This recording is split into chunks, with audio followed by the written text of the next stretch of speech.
In your yellow pages there, if you would go to the very last sheet, I probably should have put on top, but it's the last sheet that you have. It has a bunch of distances to go. Now, you really can't see much on this map. Can I take this off and tell you what? I'll just do this. Jerusalem is right here. Can you see my red dot? That is Jerusalem right there. You have the Dead Sea over here. You have what is often called the Sea of Galilee or the Galilean Lake up here.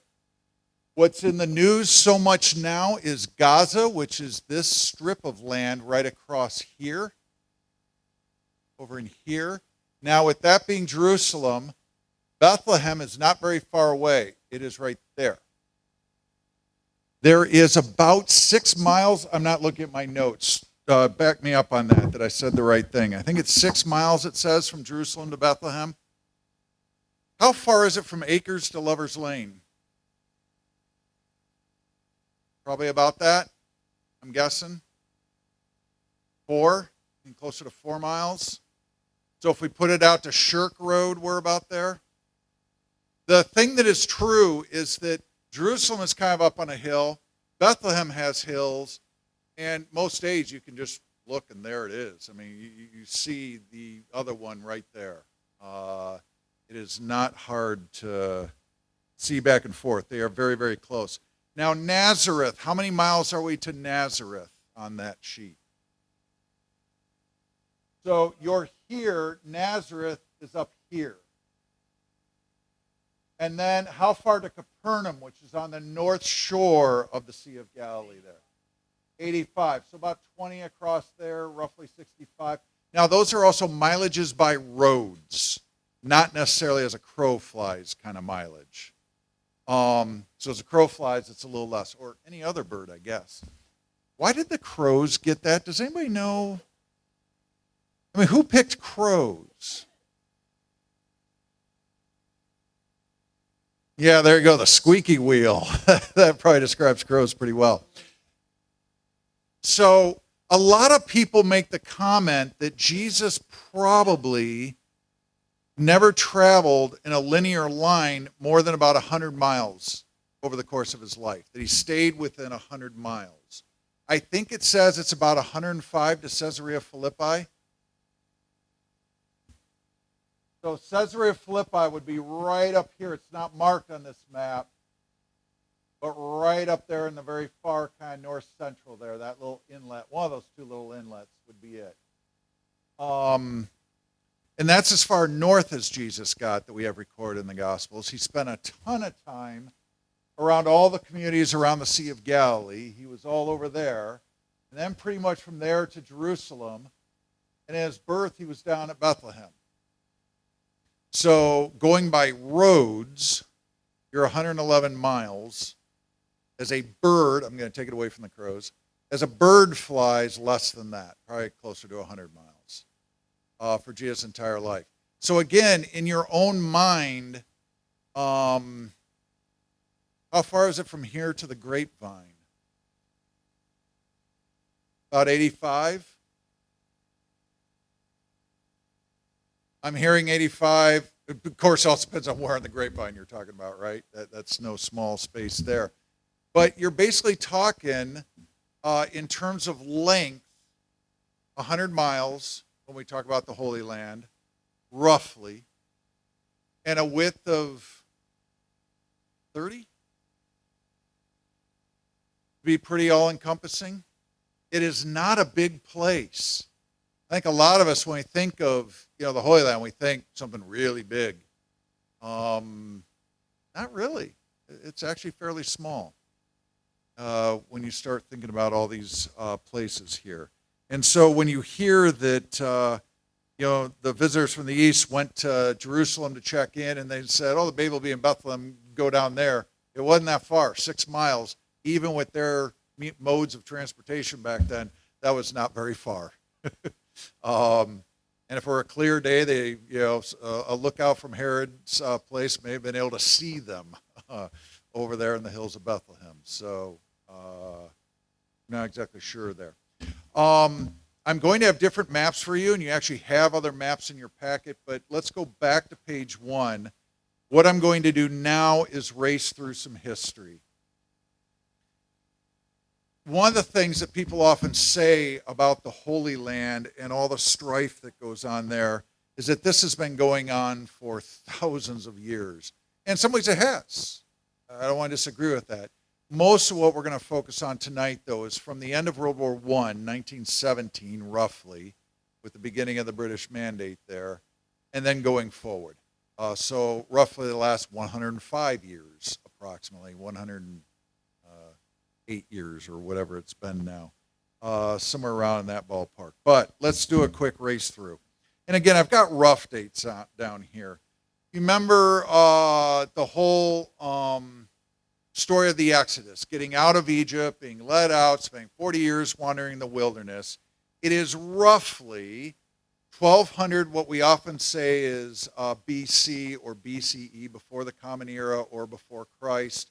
Roughly 1200 years that Joshua, remember Moses passes away, he never actually gets to what's called the Promised Land, and it is Joshua who leads the Israelites in. And so that's the first time that they, well, not the first time, Abraham before that would have been in that same area, but that's when we really start talking about them establishing a nation there. Roughly 200 years later, you get up to the time of King David, and he captures Jerusalem and makes Jerusalem his capital. So that's in roughly the year 1000 BC. 30 years later, his son Solomon builds the first temple. You're going to hear about two, sometimes people say 2.5 temples that were built. The first temple is built in 970 by Solomon. Then you drop down, and again, we're about 373 years, roughly, later. Nebuchadnezzar II from Babylon conquers the southern kingdom. The Israelites had split. You had the southern Judean kingdom and the northern kingdom. They split. He conquers the southern one, which has Jerusalem there, and he conquers Jerusalem. And for roughly 10 years, that's the status quo. And you're going to find this to be a recurring theme. The Israelites rose up in a revolt against those who had come in and conquered them and really ticked them off. Because then, 10 years later in 587, Nebuchadnezzar destroys Jerusalem, destroys the first temple, and then exports all the people out of there over into Babylon, and we begin what's called the Babylonian captivity, where the Jewish people are removed from the environs of Israel and Judea and taken over to the area near Babylon to live there.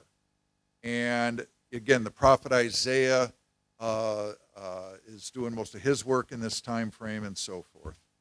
So that's the Babylonian captivity happened. In 539, so not quite 50 years later, Cyrus the Great from Persia conquers Babylon, and then he allows the Jewish people to migrate back towards Jerusalem and to return from their captivity. And then, approximately 25 years later, the second temple is constructed. And so many times when people talk about the temple site, the Temple Mount, it is this second temple that they are talking about, and that's in 515. So then, again, you have a few hundred years of relative, and again, I'm skipping over things. Whenever you see multiple 100-year gaps, it's not that nothing happened. It's just that if we're going to ever get to the present day, we got to get moving. And so every now and then we just kind of roll through 100 years. There's nothing that's particularly notable for our discussion this evening. My apologies to the people who lived in that couple 100-year gap we're stampeding through here. Alexander the Great shows up, and he conquers the Persian empires, which includes all of Palestine. So now it is owned by Alexander the Great. You probably studied about him in your high school history classes. In 323, he dies. His kingdom is divided into 4 parts. His 4 generals each take a section. And to start with, the Ptolemaic Egypt kingdom gets to own Palestine and that whole part coming up the coast there on the shores of the Mediterranean. And it again is Ptolemy, his general, and their descendants then, where you end up later on, a couple hundred years hence, having a very famous woman by the name of Cleopatra, her and Caesar and everything else going on there. It's that Ptolemaic family that starts here as Alexander's general and leading to that part of history there in Roman history, which tonight we're just going to take a detour and carry on without. However, soon after the Ptolemies had it, it passed over to his other general, Seleucid, and who was based out of Syria, and it becomes part of the Syrian kingdom that way from Alexander's generals. I know you'd find this hard to believe, but believe it or not, there were some squabbling between them about how things should be divvied up after Alexander passed. I know that never happens. Now, in 175, King Antiochus IV of Syria bans traditional Jewish practices and desecrates, I can say that word, the temple. So when you hear about the abomination of desecration, this is the event that's referring to, where he just basically tries to utterly annihilate the whole Jewish ritual practice going on there in Jerusalem.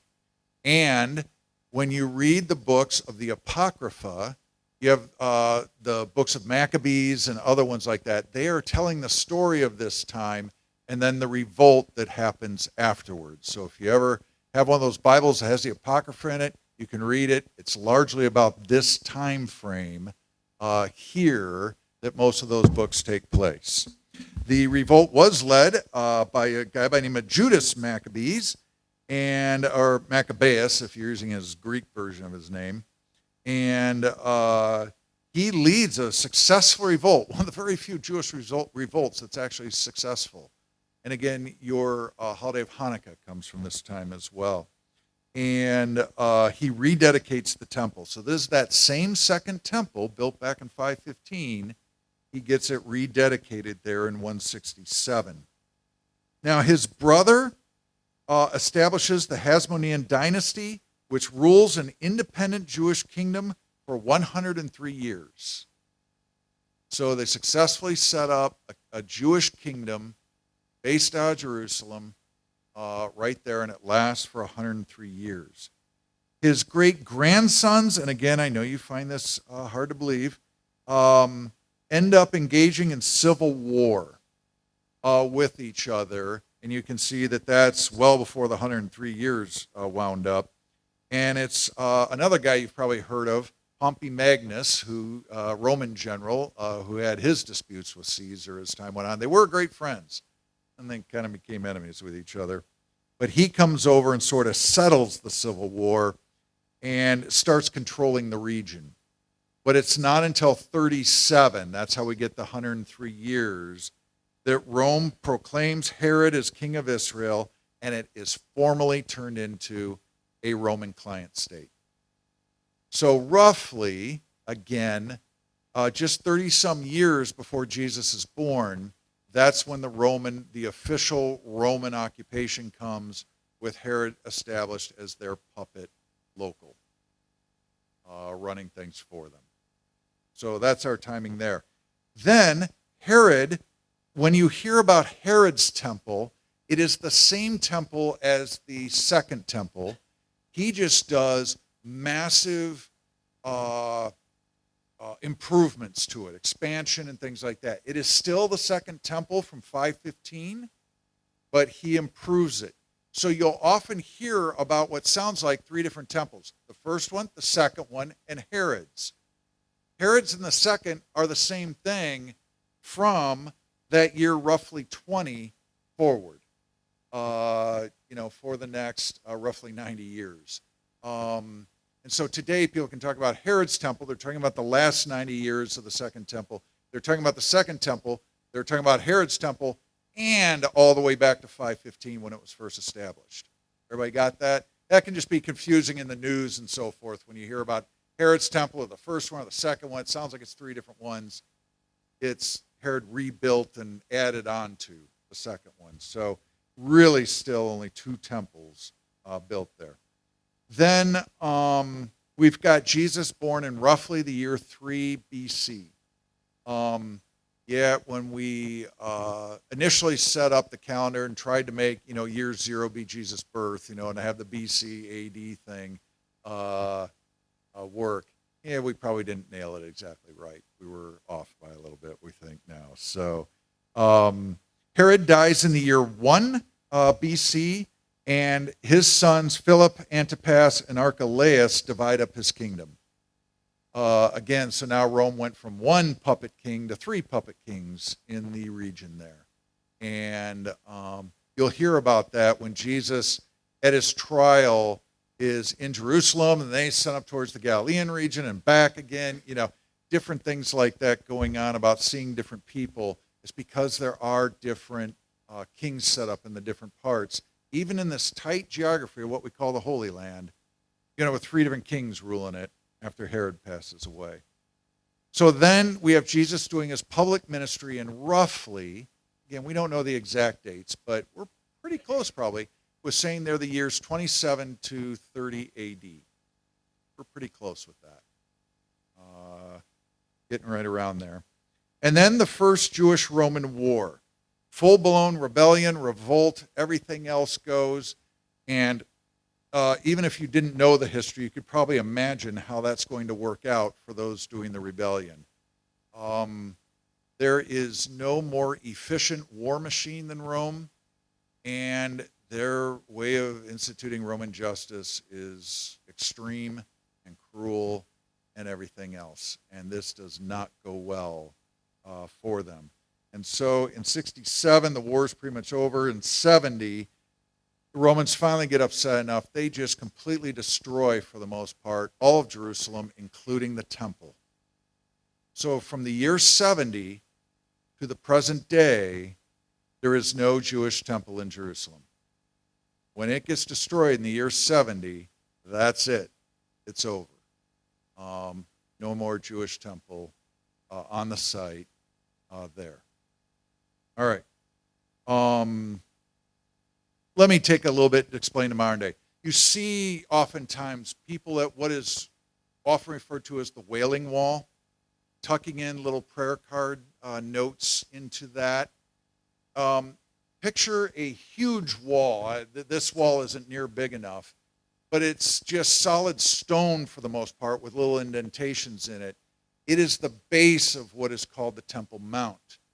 Then up above, you have this enormous flat plain on which the one building that's most obviously seen in any picture showing the skyline of Jerusalem, what is called the Dome of the Rock, which is a mosque which sits on that site.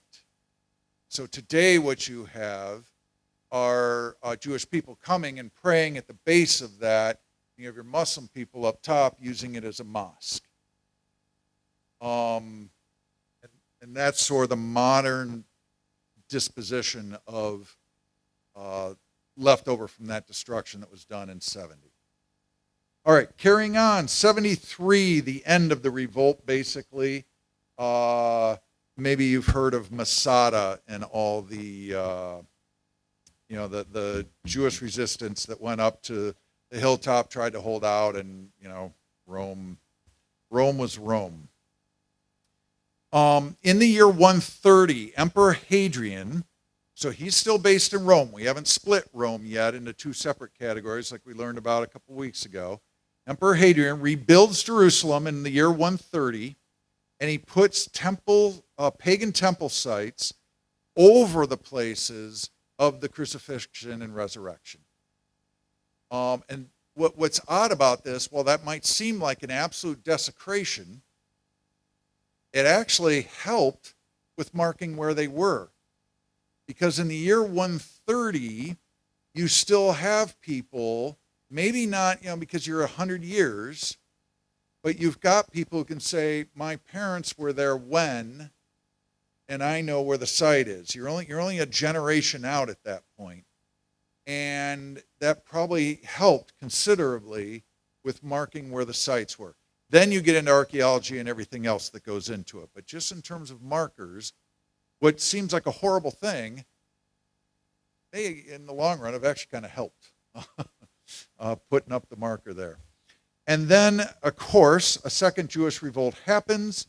And in 135, Hadrian crushes that revolt and finally says enough, and expels all the Jewish people from Jerusalem and its environs. And again, you have no organized Jewish state from then forward. Now, it is a misnomer to say that there aren't Jewish people living in around Jerusalem and Judea that entire time. There are, but they are not an organized kingdom or country or anything that we would recognize in that way from 135 forward. Now again, rolling through the centuries, and some of these don't particularly date. Today, when you go to Jerusalem, it's talked about as being a city with four quarters. You have your Armenian quarter, Christian quarter, the Muslim quarter, and the Jewish quarter. I put the Armenians down there. They're the very first people ever actually said that Christianity is our state religion. So you have the Armenians for that one. And then it's about 12 years later in 313 that Constantine declares it, at least in some part, over the whole of the Roman Empire. And then remember, I don't have it on this sheet, but it's in 380 that it's officially declared the state religion of the Roman Empire. Christianity is.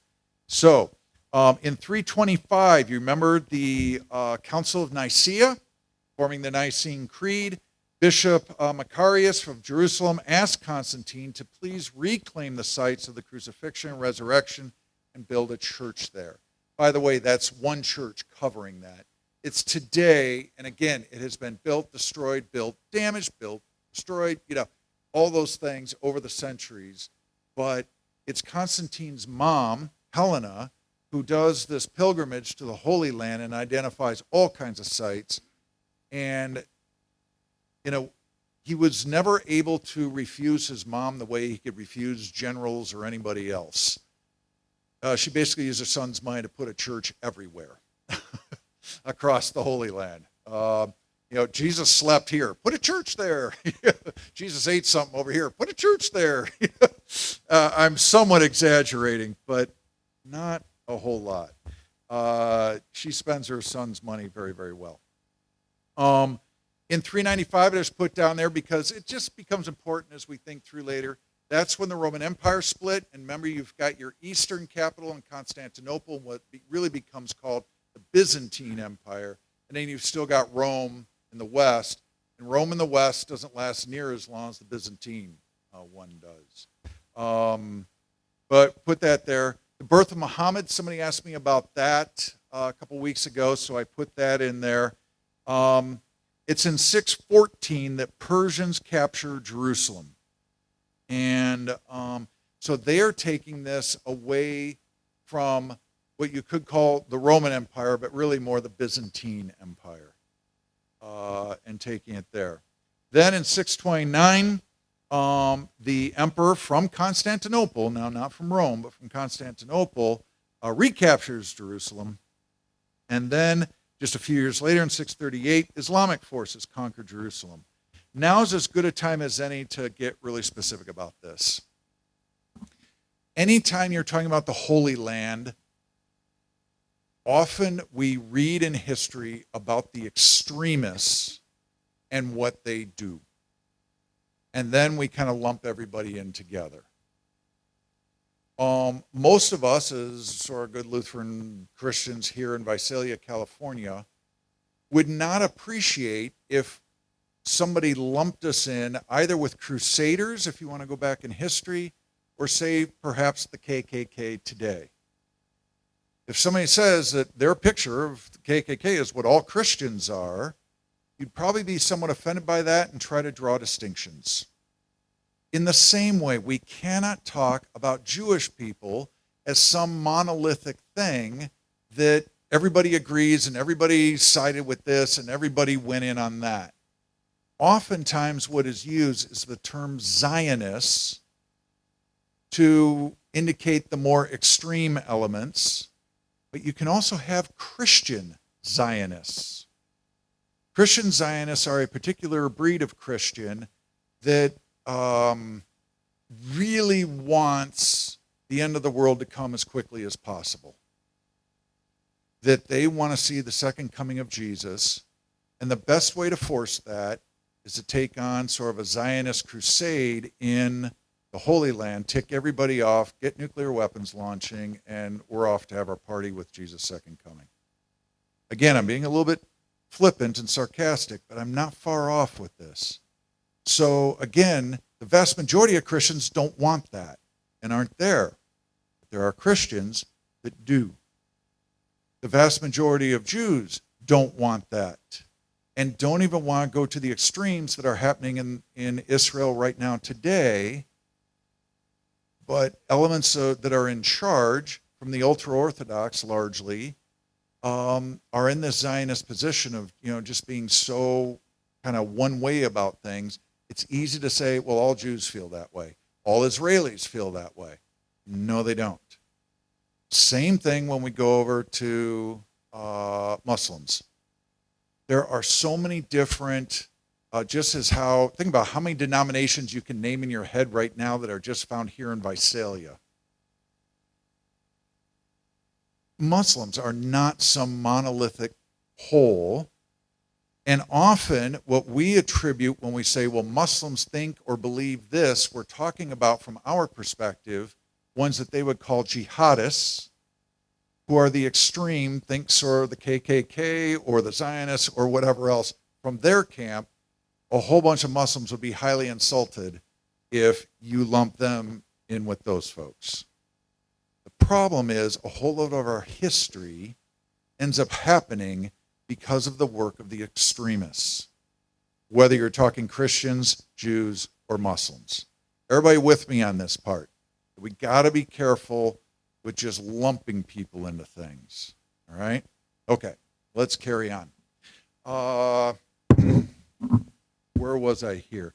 So in 638, it's conquered, but again, I put down there from 661 to 1000, Palestine is ruled by various caliphs based out of Damascus, Baghdad, and Cairo. For none of them is Jerusalem a headquarters. It's a place they own. In some cases, they don't even care about it that much. In other cases, they care about it quite a bit. Things change. Again, these are hundreds of years of history here that we're just kind of bulldozing through. And attitudes change. Who's in charge changes. And to just say, well, it was in Muslim control, as if that's some sort of monolithic thing that always thought the same way, acted the same way, and did everything else, we're missing the point. All right? There's a lot of variety within that. The Dome of the Rock is completed on the Temple Mount in the year 692.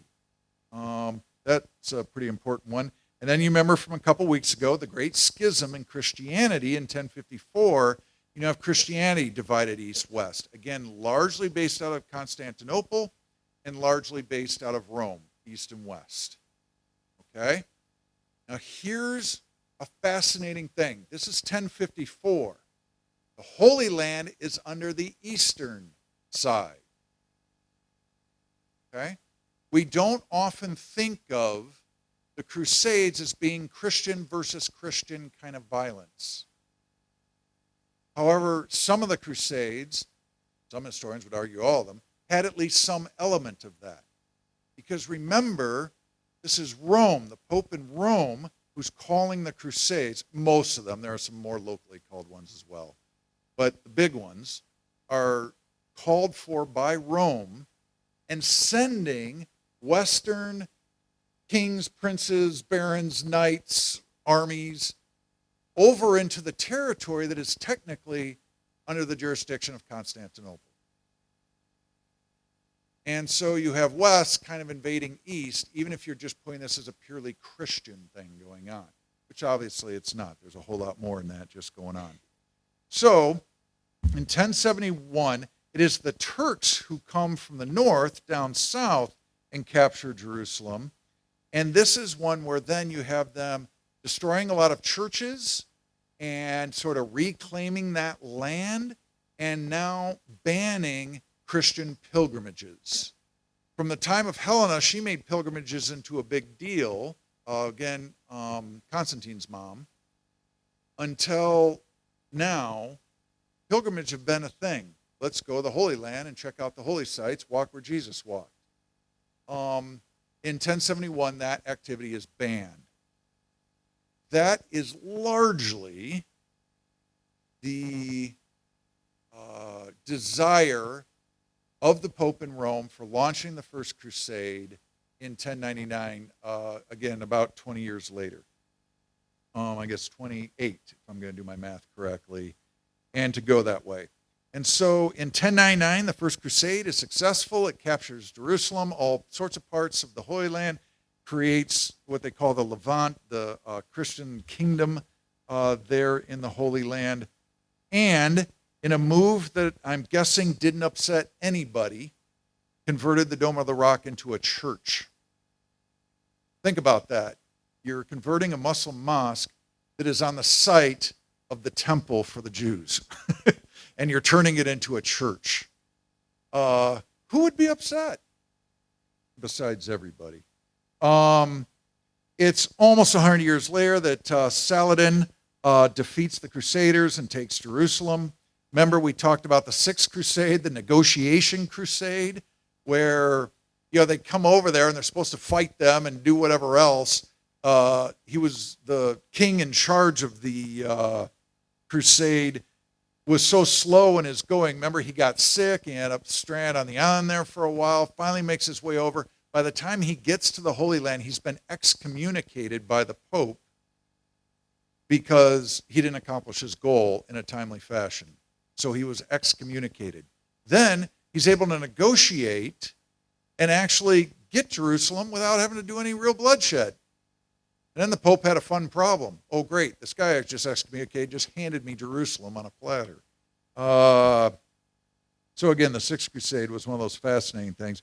It doesn't last long. The Tartars come down and take Jerusalem, and then Jerusalem gets bandied about. Again, like we point out before, no one place has control. You can't say the Muslims in some sort of monolithic way held Jerusalem. It went from kingdom to kingdom to kingdom in that time frame. And the main thing that's important to remember is that maintains until 1517. So, without pulling out your notes from last week, what happens on October 31st of 1517?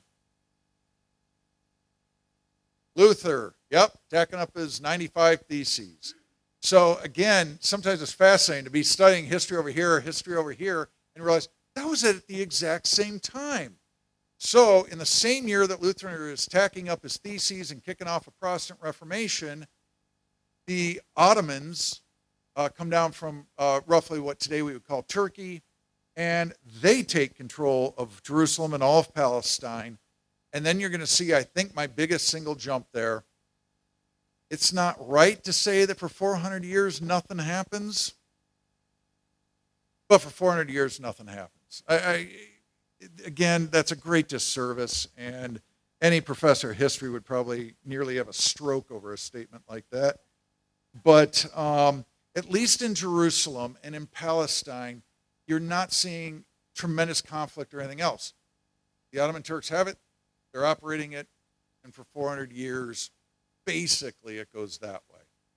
And then you learn that in, I believe it's 1914, Archduke Ferdinand, history people, do I have my date right there?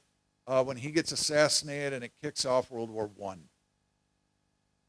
And as part of that World War, Palestine ends up changing hands. The Turks lose it and lose their whole empire there and end up with the British now in the Holy Land. But it's not just the British. Let me put up my next slide if I can.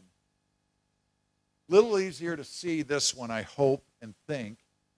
But you see the more, is that an orangey color? A yellow color? Or is that the right terms to use for those? this orangey one here, you've got Jerusalem and that big thing. That's the Dead Sea, the Sea of Galilee up here. And this whole area ends up being part of the British Mandate. The other part of the British Mandate is what's called Transjordan here, with its capital of Amman, and that's Jordan. As you go up here, the French have the Golan Heights and Syria. The British also have Iraq and going out.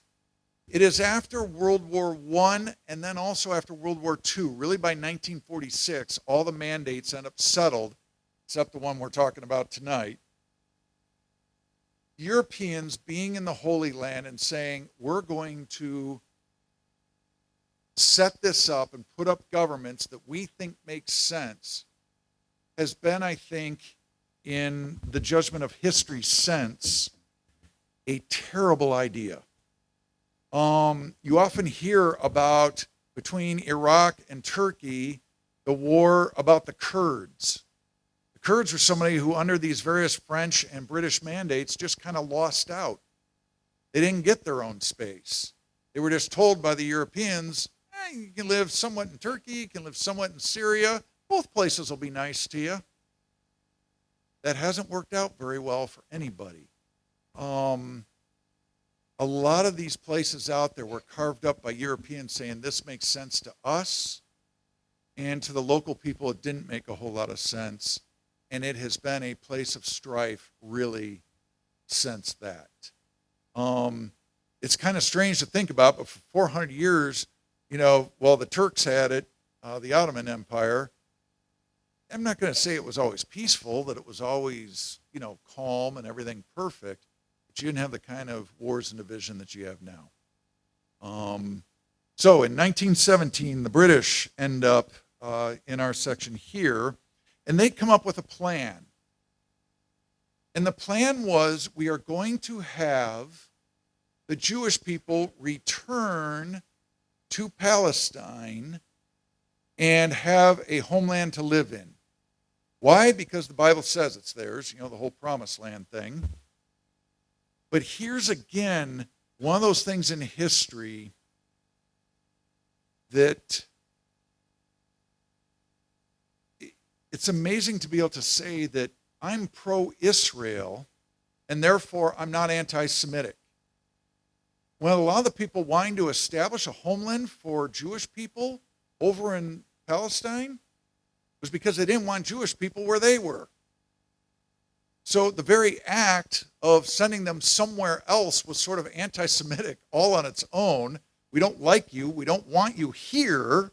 So we're going to ship you off somewhere else and proclaim that we're pro-Jewish people because we're restoring you somewhere.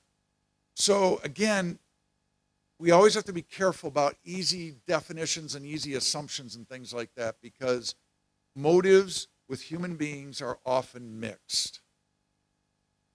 And certainly as relates to the Holy Land, there's no question of that going on. Everybody with me on that part? All right. So we're in I blew right over 1909.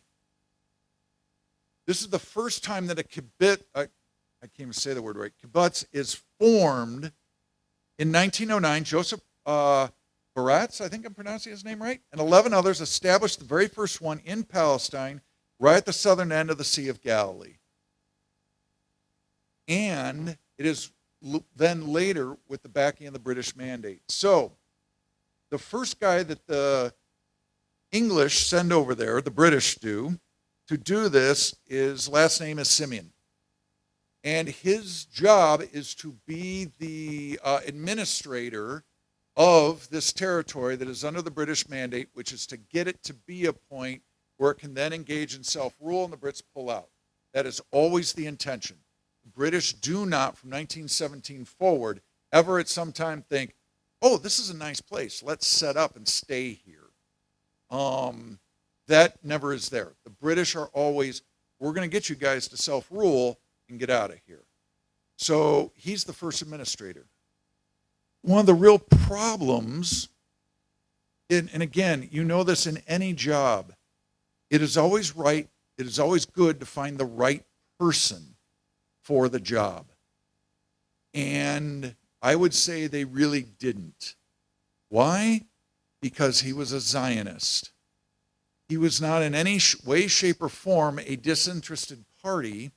He had one particular outcome that he wanted to have happen, and that leaning was made obvious from day one.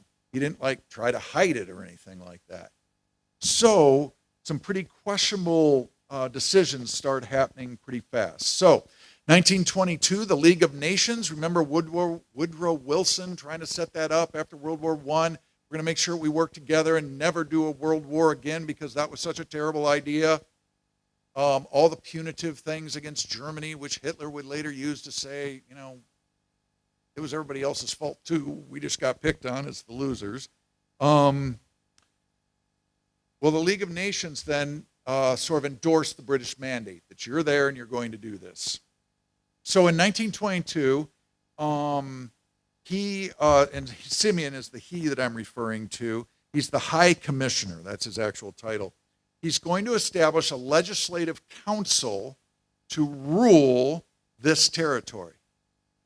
Now here is what, if you want to say this is sort of the first tipping point that we have a problem.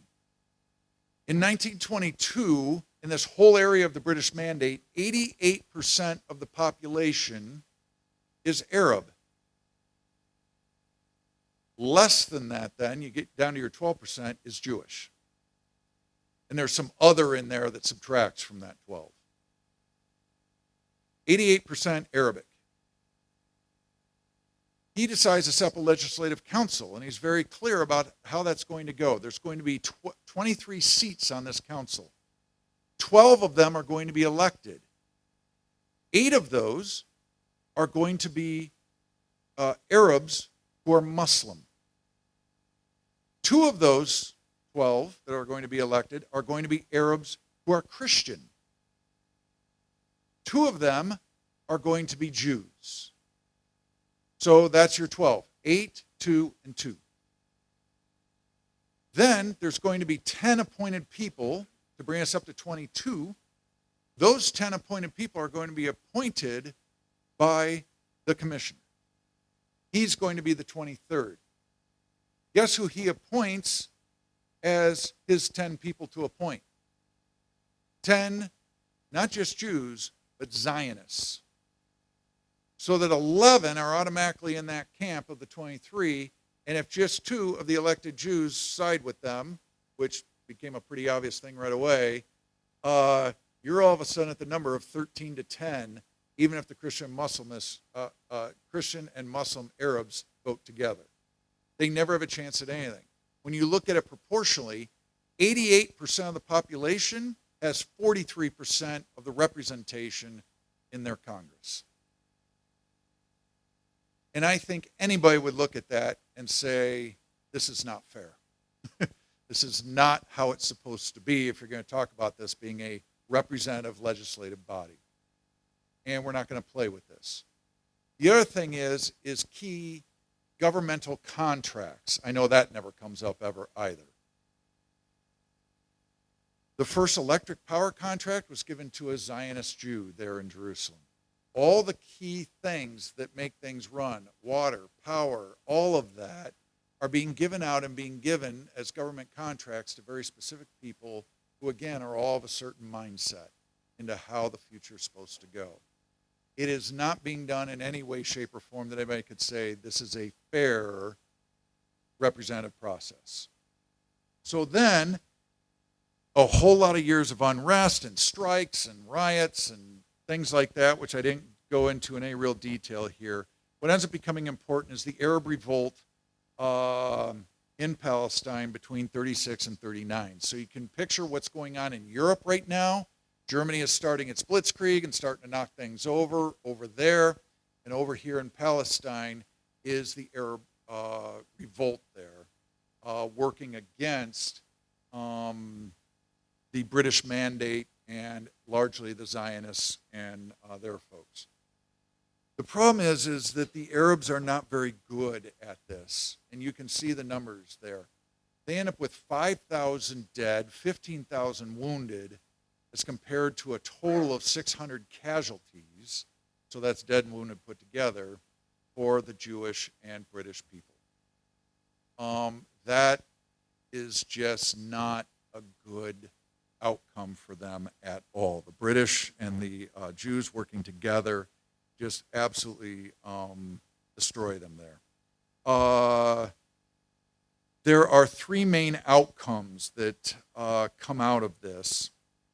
And the first one there is the formation of Haganah, Lehi, and Irgun. And I hope I'm pronouncing those right. I'm not sure that I am. They are terrorist cells. That, by any definition, is exactly what they are. Their job is to do everything they can to assassinate, blow places up, do everything that they can. That's what they are all about. And they are formed by people whose names you probably recognize. Ben Gurion, if you fly into Tel Aviv, the airport is named for him. Menachem Begin, later to be prime minister of Israel. All sorts of folks belong to these organizations, and their job is to reject the British and do everything they can within their power to create as much terror and disruption as they possibly can in that time frame. The second is the idea of partition. Until this time, in the late 30s, when we look at this mandate, everything in yellow was supposed to be no Jews allowed to live there, and that's going to end up becoming the Kingdom of Jordan. Everything to the other side, Jews and Arabs are supposed to get along and form a single state. And that was the idea of the British mandate up until the late 30s.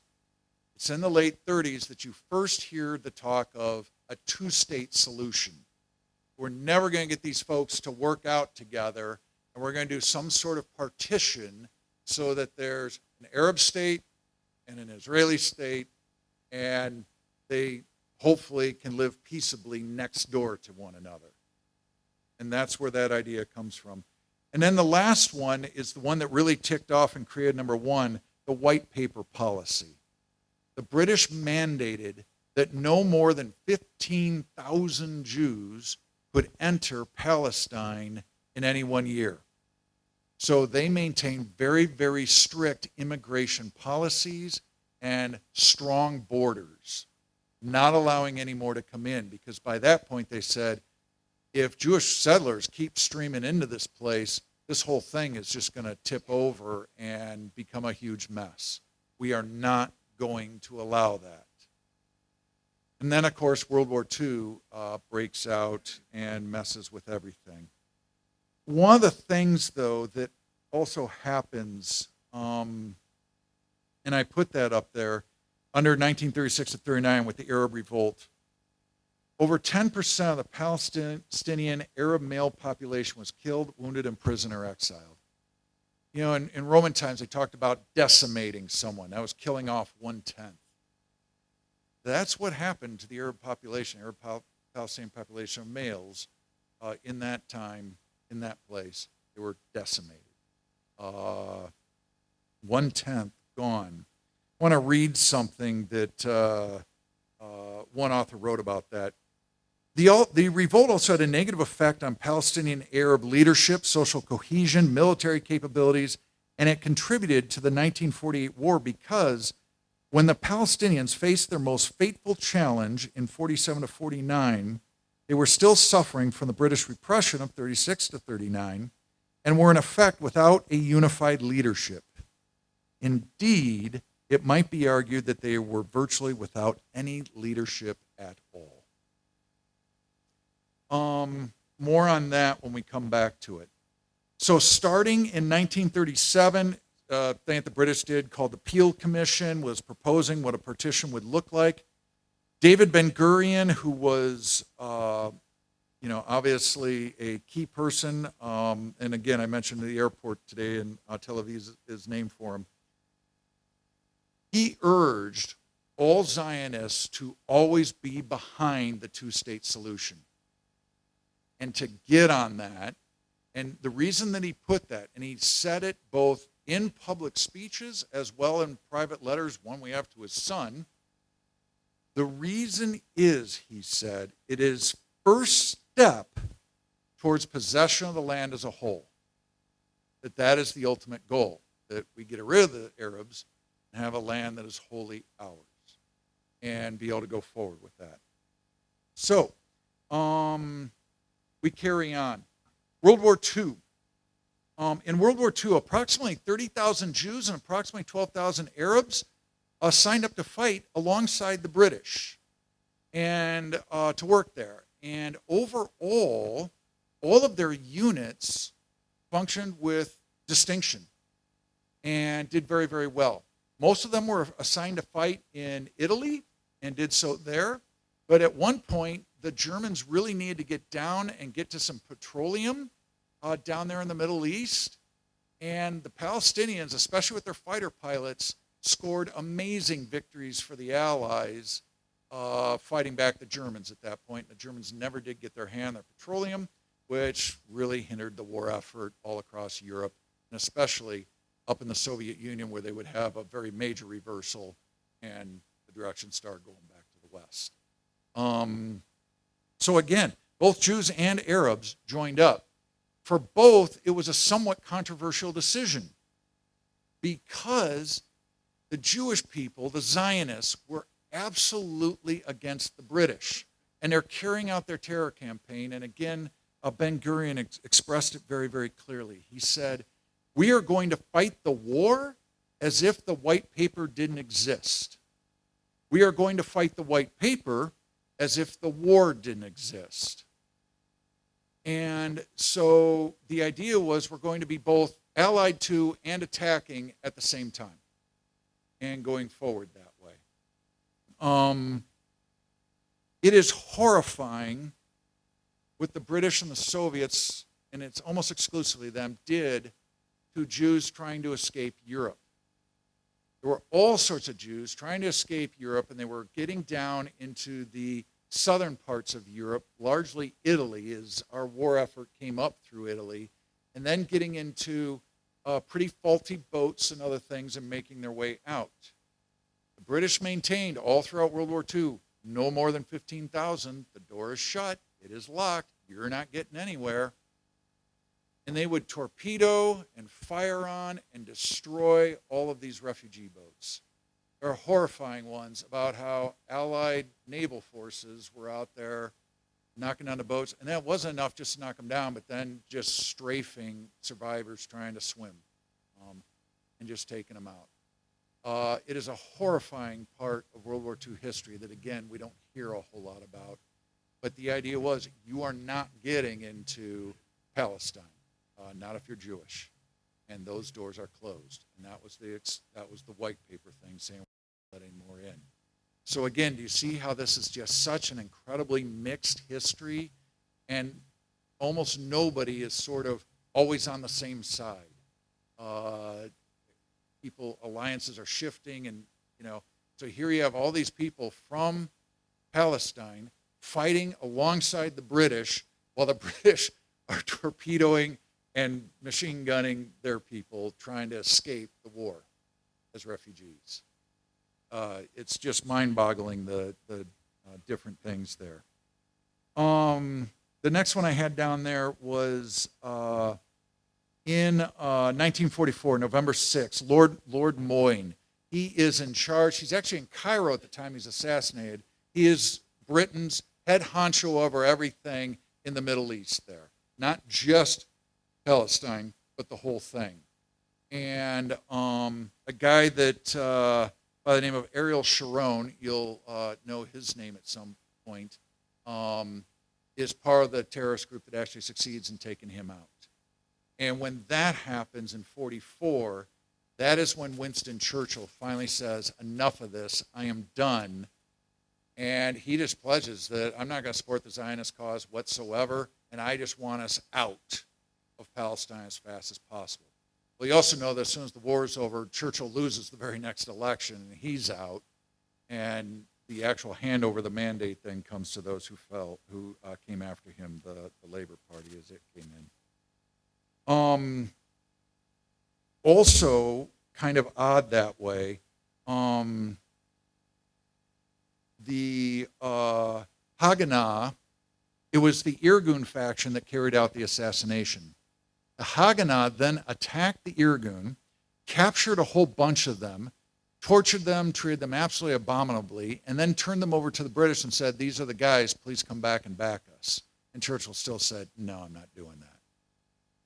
The Irgun, in a surprising turn, actually didn't retaliate that much. Their leader said, we cannot descend into civil war. If we do, all is lost. And so the three of them came together, and in 1946, I believe it is, let me find my notes, the Jewish resistance movement is formed to fight the British. Those three groups agree to finally work together rather than separately and work with each other there. In 1946, the Americans get involved because, we can't leave the British to this. President Harry S. Truman is adamant that the white paper has to be discarded and 100,000 refugees need to go to the Palestinian homeland for the Jewish people right now, today. And this Anglo-American group comes together and works on all of this.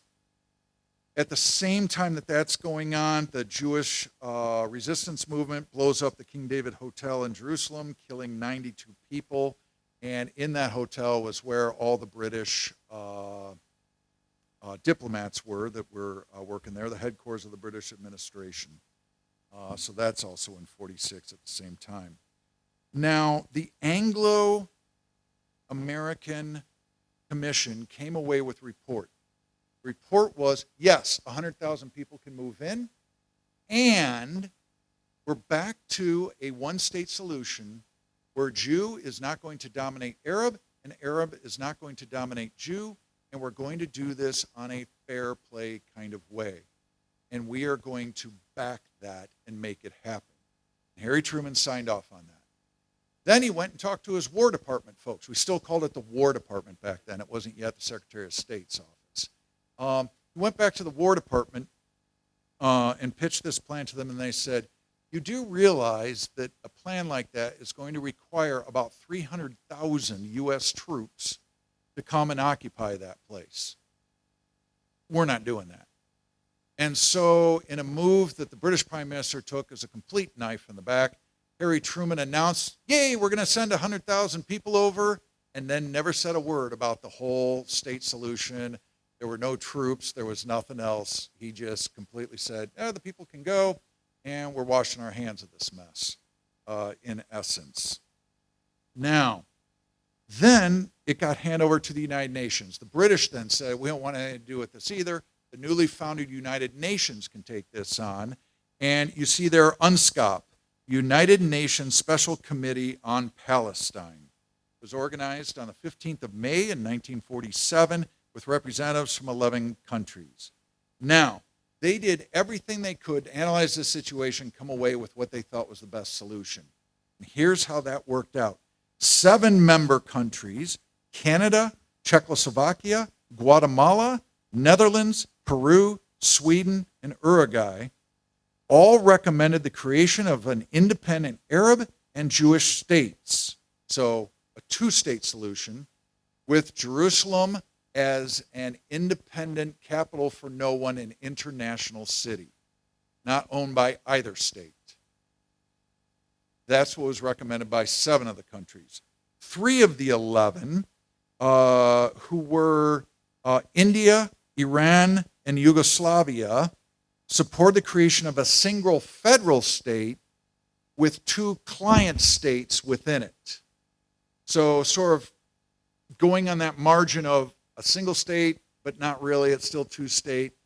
The idea, we're one, but we conduct a lot of affairs separately, is what they advocated. And then the last one, the 11th one, you gotta love the Australians. The Australians basically said, we don't know what the heck to do here, we're just out of here. And they end up abstaining from any voting on anything to say we're not sure. So you can picture your Aussie friends doing that. There you go. So then later in 47, on November 29th, the UN General Assembly, voting by a margin of 33 in favor, 13 opposed, and 10 abstentions, so others joined the Aussies, They adopted the resolution known as Resolution 181, which was a plan of partition with economic union. And this is the two-state solution. So if you turn forward in your documents, and you're going to see 4 maps there. Let me find it on mine here. You see the last page there with 4 maps on it? I got it here. What this ends up being is the UN plan, and then I think I have an overhead one for that as well. So that is the 1947 plan. So what you see on your map, the dark is Arabic Palestinians, the white is the Israeli portion, the Jewish portion. And then you can see that up here. So up here, the yellow is the Arab state, and the Jewish state is the more orangey color, or whatever color you call that. Somebody have a name for that color? What? Brown? Tangerine. We're taking votes here. So that's how it ends up looking when the UN proposes a plan. Now, I am no genius. I minored in geography. I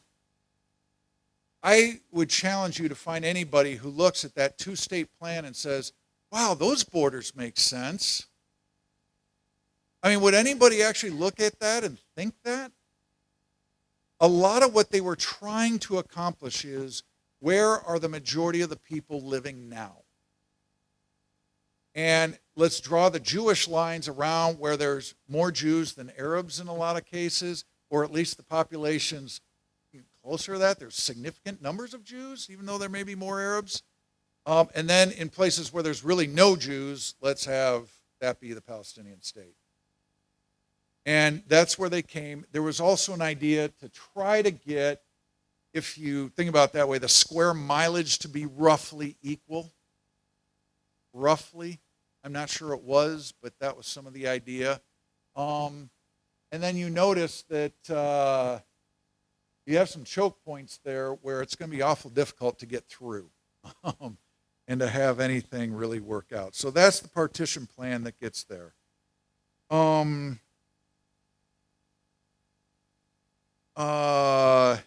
So carrying on then, that's the partition plan as it goes out. What is fascinating, I'm trying to find it in my notes here, is Truman's quote on how this is going to go. Because as soon as this comes out, war, of course, breaks out almost immediately. And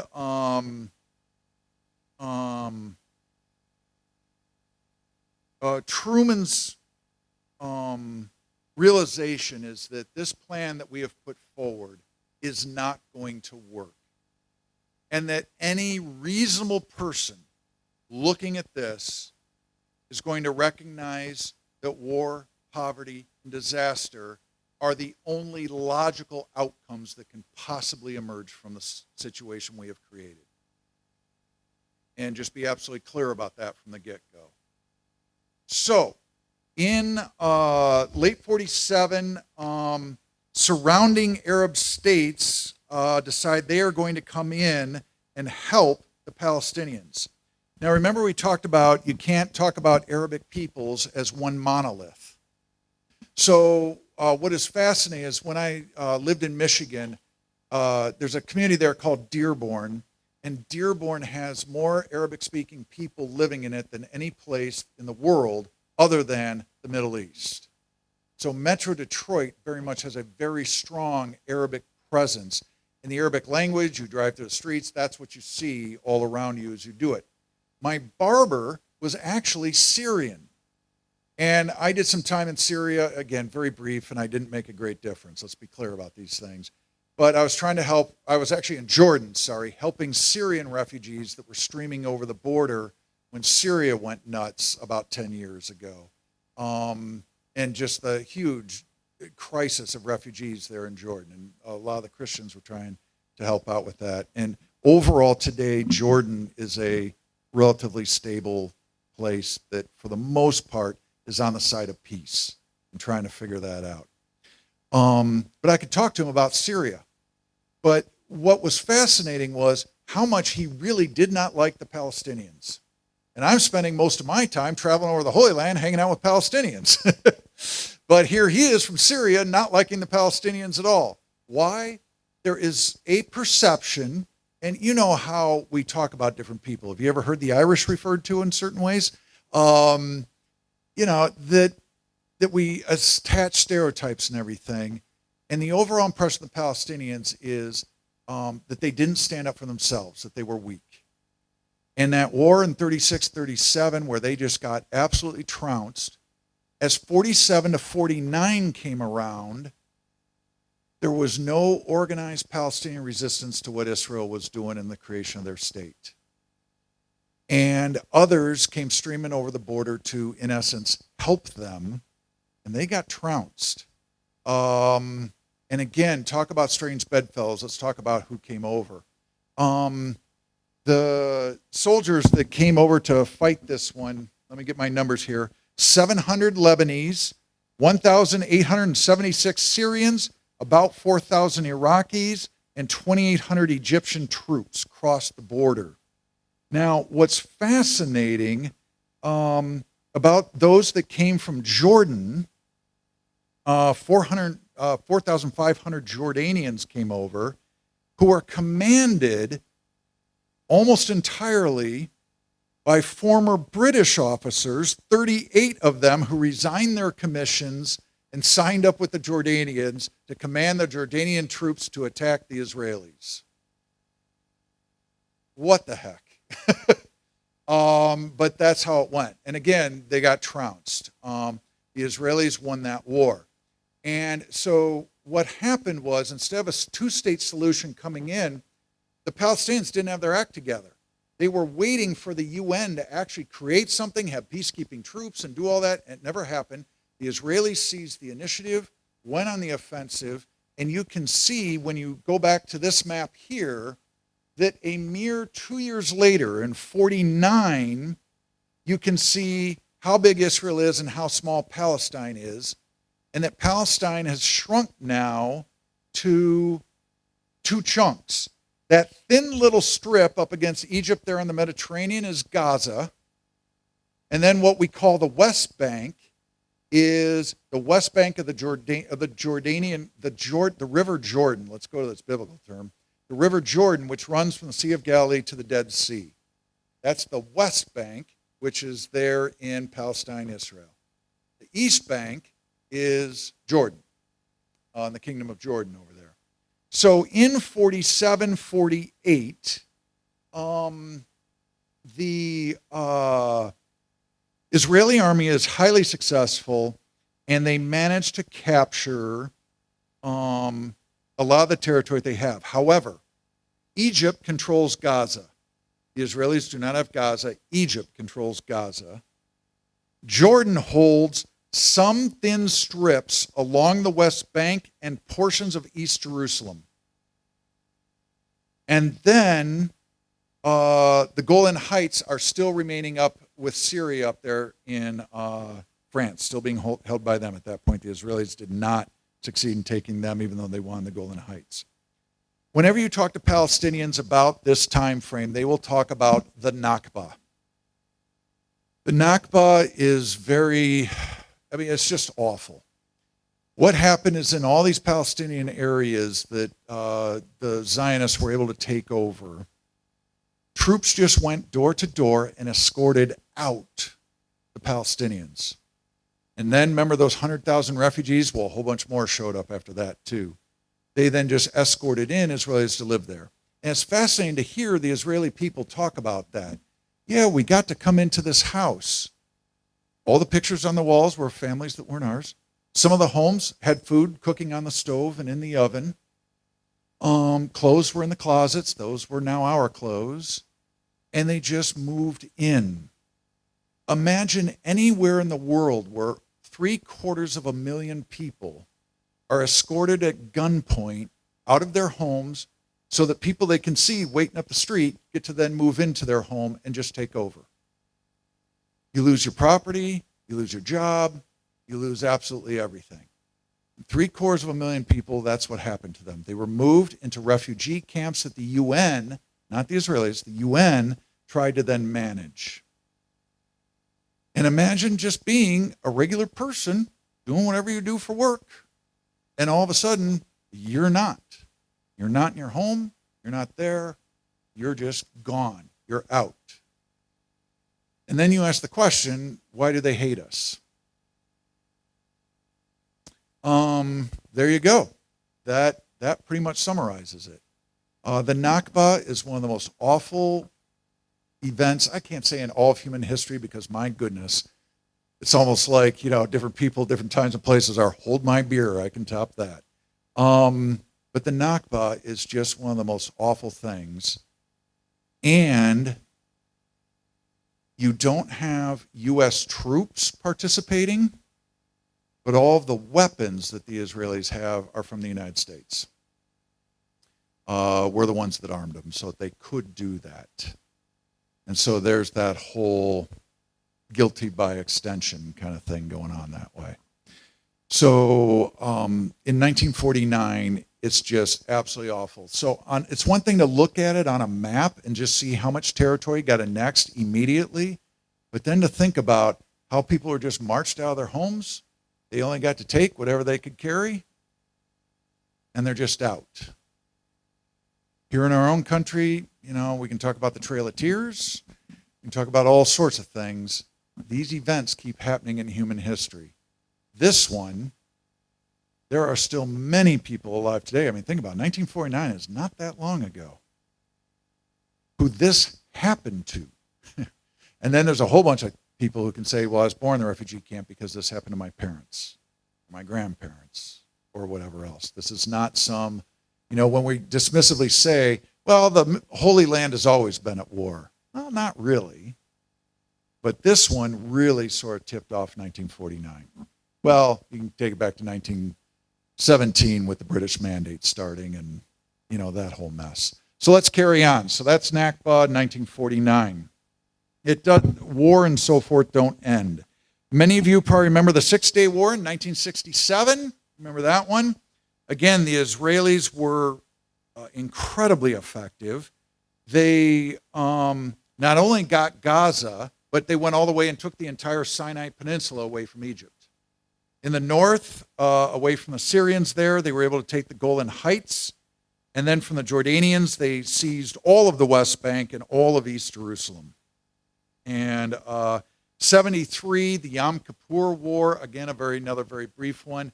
They got more territory, but not enough that you could say on a map, oh, and here's the big chunk they got. It was sort of solidifying and slightly extending some of the borders of what they had taken before. So they maintained and grew a little bit and got out that way. 1979, how many of you remember President Jimmy Carter? Getting people together and to get Anwar Sadat and everybody there, Menachem Begin, to sign the peace plan that was done there. And Israel returned Sinai to Egypt, where it remains today. They kept Gaza, returned Sinai in 79. You'll remember during Bill Clinton's time frame in office, starting in 92, a lot of the peace plan things that went forward. A lot of that was in response in 1987, what is called the first Intifada, uprising. If you don't like the word Intifada, it literally just means uprising in Arabic. The first Intifada happens, and again, you've got Palestinians there with stones and bricks and whatever else, flinging them at tanks and at soldiers and everything else going on there. That was not terribly effective, and all it did was sort of harden the positions of folks. And but again, under Bill Clinton's time, two critical things happened that, again, give props where they're due. He helped negotiate the Palestinian Authority's creation, where they were given some degree of self-rule over the West Bank and Gaza. The Israelis created a thing, and you can actually see it's letter-coded, Zone A, Zone B, and Zone C. And it's either purely Israeli rules, laws, and the Palestinian people, the Arab peoples are not allowed there. Or you have C, which is mostly under Palestinian authority. However, at any point, the IDF can walk in, the Israeli Defense Forces can walk in and do pretty much whatever they want, but largely under Palestinian control. And then the B areas, of which there aren't very many, are where there's some degree of shared, sort of trying to work it out kind of thing. That is not, there are not many zones that are Zone B. But the Palestinian was there, and the idea was, let's give them some degree of self-rule on the way to a two-state solution. That was the goal, to get to a two-state solution. This is step A to make that happen. And then, in 1994, Jordan and Israel signed a peace treaty that solidified the bank of the River Jordan being the boundary, and that we're not going to fight each other back and forth across that anymore. And that peace treaty is largely held. In 2000, the second Intifada follows the controversial visit by Ariel Sharon to the Temple Mount. I actually had one very tangential personal experience with that. In the year 2000, so late December 99 going to 2000, I was supposed to be part of a group. I was a campus pastor at USC at the time, and the rabbi, who was also the head of the entire religion department there at USC, had organized this. It was called a March of Remembrance, and the idea was to travel to Holocaust sites across Europe, largely in Poland, and then go to Palestine and Israel, and the idea to be to speak for peace. And I was going to take 11 USC students with me. And then in late 99, Ariel Sharon decides to stage a march to the Temple Mount in his bid to become the next prime minister. And everything just broke loose in terms of violence and everything else. He basically triggered a fight while running on a campaign of forget about all this peace stuff. We cannot trust the Arabic people here in Israel. And his march basically tipped off that second Intifada, which proved his point. We can't trust them because they're a violent people or whatever. And he got elected as prime minister, and here we were off and running. You might remember some of the images of that when the Israelis cornered in the Church of the Nativity there in Bethlehem Palestinians who had taken part in this Intifada, and I think it was about 40 days or something like that, that there was a siege at the Christian Church of the Nativity there in Bethlehem. You may remember some of that. Our own Lutheran church in Bethlehem was occupied by Israeli forces. I can go into a whole bunch of stories about that, but I won't do that tonight. So then in 2002, as part of that Intifada's raging, that's when Israel begins building the wall. And the wall is just that, is an enormous wall. It's taller than this building in most places, not terribly taller, but it's the most awful looking thing, very, very thick concrete thing that has all the guard turrets and the barbed wire and everything else going. On the Palestinian side, of course, all the graffiti and everything. Banksy comes and does his artwork there and all the fun stuff along with that. But what the wall does is keeps claiming new land. So that, and this actually happened while I was there, we have a Lutheran school and a church in a community called Beit Jala, which is basically a suburb of Bethlehem, kind of on the way to Jerusalem from Bethlehem. And our school is built along this ridge, and below the ridge is this incredible, well, it used to be, olive grove. An olive grove that's been tended by Palestinian families for thousands of years. And the trees are harvested very carefully. So they have their time when they're producing olives and olive oil and everything else. When they get too old, they become the olive wood with all the carvings that then get sent out as they plant new things and just keep rotating that through. This olive grove has been there. While I was there, the Israelis, and it took them less than a week to build this incredible wall that's surrounded with just entrances to this grove. And then in one day, they erected gates at those entrances, declared it sealed off, and destroyed every single tree. Just bulldozed it, gone. The people who owned it and farmed it and lived nearby could no longer get to their grove. They could just hear what's happening on the other side of the wall. And then the next time I came to Palestine, it was entirely a neighborhood. All new, all Jewish people living there and everything else. And that's when you hear about the Jewish settlements, that's what they're talking about. When they take these walls and just grab land by using that so that the Palestinians are excluded, bulldoze everything the Palestinians had there, and bring in new. And largely what they're bringing in are Jews that aren't wanted in other parts of the world. So a lot of Russian Jews, Russian Orthodox Jews coming down, but they're really from all over the world. There's even African Jews that come up and join.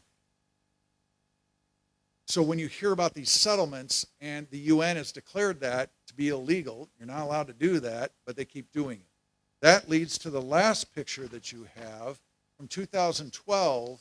Can you see how the wall in 10 years' time carved up what you saw from left over from 67? They just used that wall to carve everything up. Now, as silly as the 1947 borders, looking at those and saying, wow, that's going to be a two-state solution that's going to work, can anybody look at the 2012 map? And by the way, now that we're, again, 13 years further on from that, the settlements keep happening, so it's less than this now. Can anybody see how a two-state solution could possibly work? There's really no chance whatsoever.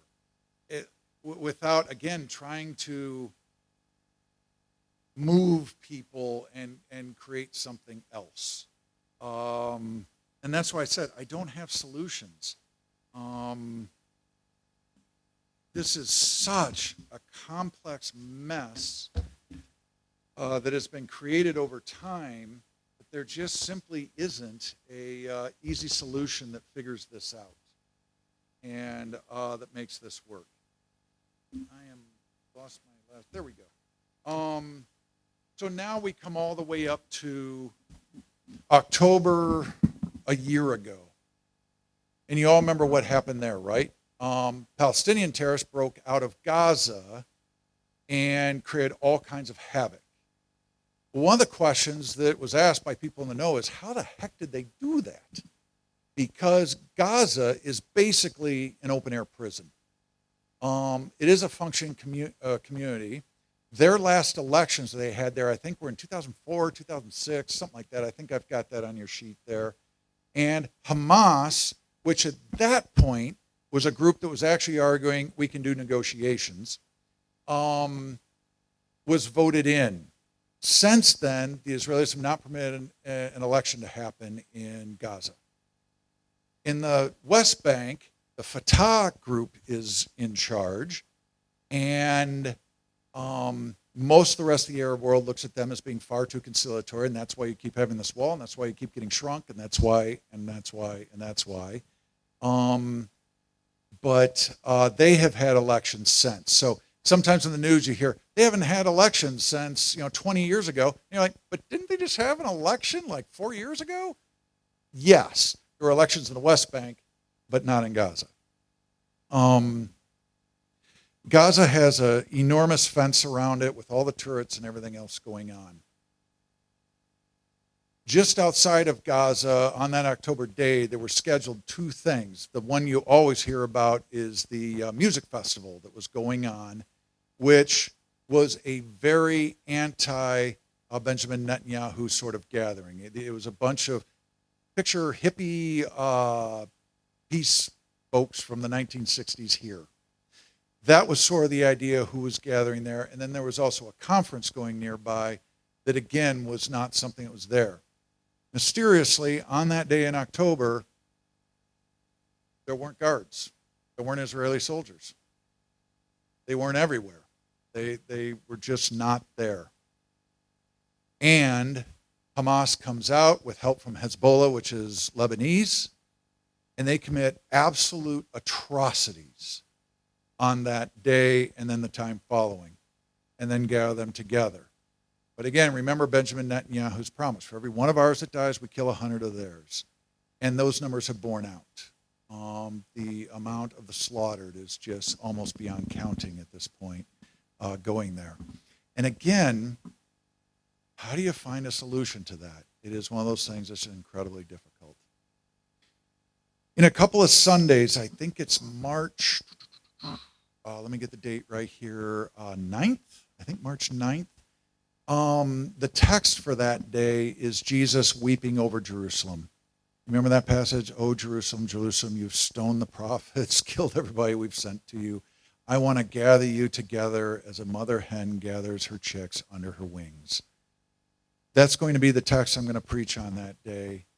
And I'm going to sort of start from where today ends and speak more of hope on that day and tell you a lot more about the Lutheran Church and other things that are happening there today, that in the midst of this just awful mess,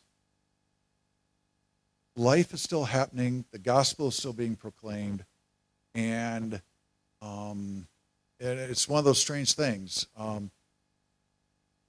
Our Lutheran Church is really, really strong in these places called Beit Sahur, the shepherd's field, Bethlehem, the birthplace, Beit Jala, which is a slightly more recent, when I say more recent, only about, 1,800 years old.